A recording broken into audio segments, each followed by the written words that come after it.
بسم اللہ الرحمن الرحیم۔ السلام علیکم معزز طلباء کرام، آپ سب کیسے ہیں؟ آج ہم نور الانوار کے سبق نمبر 360 کو پڑھیں گے۔ آج کے ہمارے سبق کا عنوان ہے عدم تقیید کی صورت۔ آج کے سبق میں ہم وَإِذَا لَمْ تُقَيَّدْ كَانَتْ صِفَةً لِمَا قَبْلَهَا سے اپنا سبق شروع کریں گے۔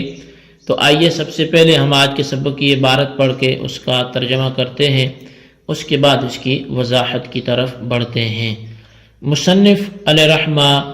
فرماتے ہیں وَإِذَا لَمْ تُقَيَّدْ كَانَتْ صِفَةً لِمَا قَبْلَهَا، أي إذا لم يقيد كل من القبل والبعد بالكناية بأن يقول أنت طالق واحدة أو بعد واحدة، تكون القبلية والبعدية صفة لما قبلها، فيقع في الأول طلاق وفي الثاني طلاقان۔ اور جب مقید نہ کیا گیا ہو تو یہ دونوں اپنے ماقبل کی صفت ہوتے ہیں، یعنی جب قبل اور بعد میں سے ہر ایک کنایہ کے ساتھ مقید نہ کیا گیا ہو۔ مثال کے طور پہ کوئی شخص اپنی بیوی سے کہے کہ انت طالق واحدۃ یا بعد واحدۃ، تو قبلیت اور بعدیت اپنے ماقبل کی یہ صفت واقع ہوں گی۔ تو پہلی صورت میں ایک طلاق واقع ہوگی اور دوسری میں دو طلاقیں واقع ہوں گی۔ لأن معنى الأول أنت طالق واحدة التي كانت قبل الواحدة الأخرى الآتية، فتقع الأولى ولا يعلم حال الآتية، ومعنى الثاني أنت طالق واحدة التي كانت بعد الواحدة الأخرى الماتية، فتقعان معا۔ کیونکہ پہلی طلاق کے پہلی مثال کے معنی یہ ہے کہ تجھے ایک طلاق ہو ایسی جو ایک دوسری آنے والی سے پہلے ہو، لہذا پہلی طلاق واقع ہو جائے گی اور آنے والی کا حال معلوم نہیں ہے۔ اور دوسری مثال کے معنی یہ ہے کہ تجھے ایک طلاق واقع ہو ایسی جو ایک دوسری گزری ہوئی طلاق کے بعد ہو رہی ہے، تو لہذا دو طلاقیں واقع ہو جائیں گی۔ وَهَذَا كُلُّهُ فِي الطَّلَاقِ، وَأَمَّا فِي الْإِقْرَارِ فَيَلْزَمُ فِي قَوْلِهِ لَهُ عَلَيَّ دِرْهَمٌ وَاحِدٌ قَبْلَ دِرْهَمٍ دَرَاهِمُ یا دِرْهَمٌ وَاحِدٌ، وَفِي السُّورَةِ الْأُخْرَى يَلْزَمُهُ دِرْهَمَانِ هَكَذَا قَالُوا۔ اور فرمایا کہ یہ سارے احکام طلاق کے سلسلے میں ہیں، اور رہا اقرار میں تو لہو علی درہم واحد قبل درہم، کہ فلاں کو مجھ پر ایک درہم ہے ایک درہم سے پہلے، تو اس میں ایک درہم لازم ہوگا، اور دوسری صورت میں دو درہم لازم ہوں گے۔ علماء نے ایسا ہی لکھا ہے۔ جی طلباء کرام، یہ تھی ہمارے آج کے سبق کی عبارت اور اس کا ترجمہ۔ آئیے اب آج کے جو سبق ہم اس کی وضاحت کی طرف بڑھتے ہیں۔ چونکہ اسماء ظروف کا جیسے بیان شروع ہوا تو اس میں قبل اور بعد سے پہلے مع کا ذکر ہوا، پھر بعد اور قبل کا ذکر جاری ہے۔ اس حوالے سے ہم ایک سبق پڑھ چکے ہیں اور آج ہمارا دوسرا اس حوالے سے سبق ہے۔ تو ان حوالے سے ایک تو قاعدہ ہمارا گزشتہ سبق میں بیان ہو چکا اس کے قبل اور بعد کے حوالے سے۔ آج در حقیقت مصنف علیہ رحمہ نے ایک دوسرا قاعدہ بیان کیا ہے، اور وہ دوسرا قاعدہ بیان کرتے ہوئے مصنف علیہ رحمہ نے فرمایا کہ اگر لفظ قبل اور بعد ضمیر کے ساتھ مقید نہ ہوں، یعنی ضمیر کی طرف مضاف نہ ہوں، تو وہ اپنے ماقبل کی صفت ہوں گے۔ مثال کے طور پر اگر کسی شخص نے اپنی غیر مدخول بہا بیوی سے خطاب کر کے کہا کہ انت طالق واحدۃ قبل واحدۃ یا انت طالق واحدۃ بعد واحدۃ، تو ان دونوں صورتوں میں قبلیت اور بعدیت اپنے ماقبل کی صفت ہوں گی، اور پہلی صورت میں ایک طلاق واقع ہوگی اور دوسری صورت میں 2 طلاقیں واقع ہوں گی، کیونکہ پہلی صورت میں مطلب یہ ہوگا کہ تجھ پر ایسی ایک طلاق واقع ہے جو ایک اور بعد میں آنے والی ہے، اس سے پہلے ہے، پس انت طالق واحدۃ کے ذریعے فی الحال ایک طلاق واقع ہو جائے گی، مگر چونکہ عورت غیر مدخول بہا ہے اور غیر مدخول بہا ایک طلاق کے بعد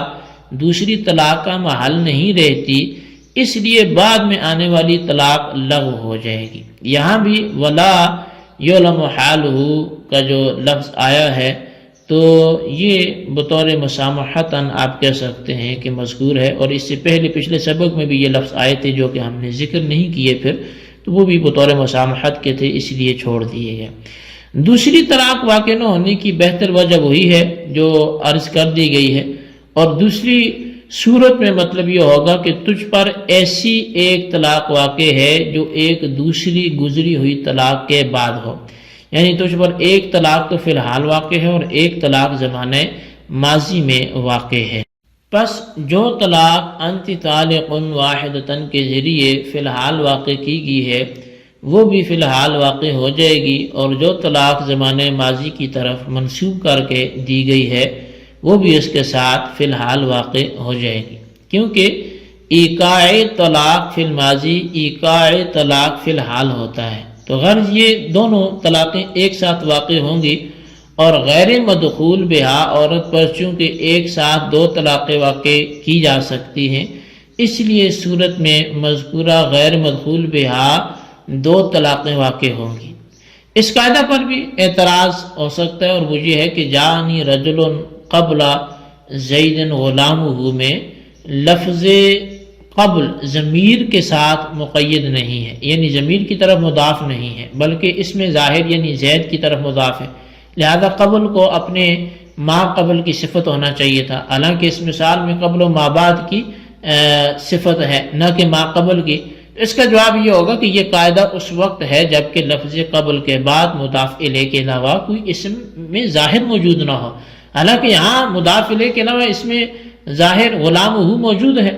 اور جب ایسا ہے تو اس مثال کو لے کر مذکورہ قاعدے پر کوئی اعتراض واقع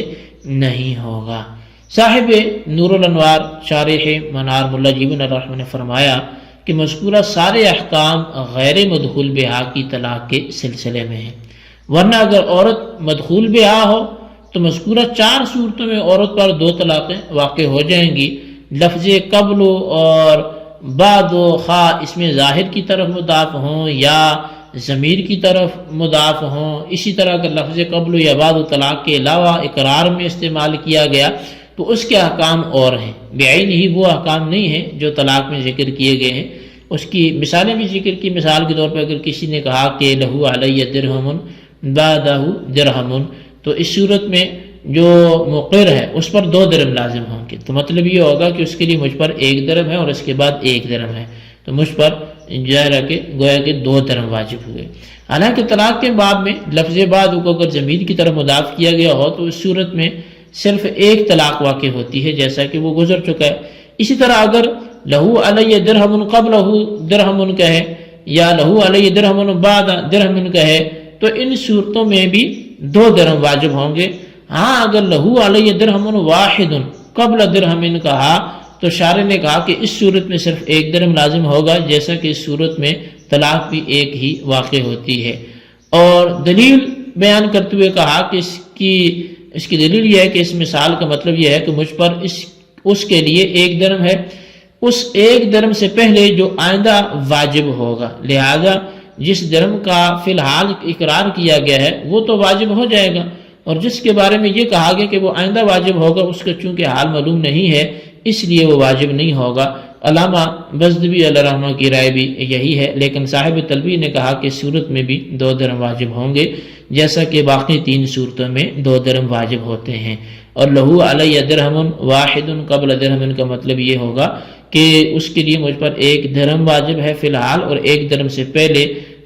نہ کہ آئندہ زمانے میں واجب ہونے والے درہم سے پہلے۔ تو گویا 2 درہموں کا زمانہ حال ہی ہے، آگے پیچھے کر کے اقرار کیا گیا ہے، اور اس سے 2 ہی درہم واجب ہوتے ہیں، نہ کہ 1، لہذا اس صورت میں بھی 2 ہی درہم واجب ہوں گے۔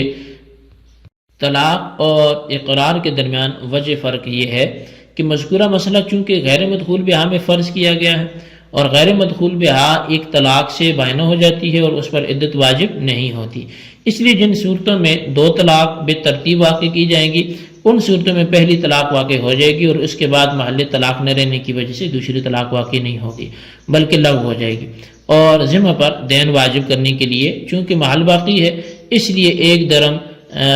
جو ہے واجب ہونے کے بعد دوسرا درہم بھی واجب ہو سکتا ہے۔ جی طلبہ کرام، یہ تھی ہمارے آج کے سبق کی عبارت، ترجمہ، اس کی وضاحت، اس کو اچھی طرح سمجھیں، اس کے خلاصے کو رجسٹر پر لکھیں، بالخصوص ان سوالات کے جوابات دیں۔ سوال نمبر 1 یہ ہے کہ دوسرا قاعدہ جو قبل اور بعد کے حوالے سے مصنف نے بیان کیا ہے اس کو بیان کریں، اور سوال نمبر 2 یہ ہے طلاق اور اقرار میں جو فرق بیان کیا ہے اس کو بھی تحریر کریں۔ اللہ تبارک و تعالیٰ سے دعا ہے جو کچھ ہم نے پڑھا سنا اسے یاد رکھنے کی توفیق نصیب فرمائے، آمین بجاہ النبی الامین صلی اللہ علیہ وسلم۔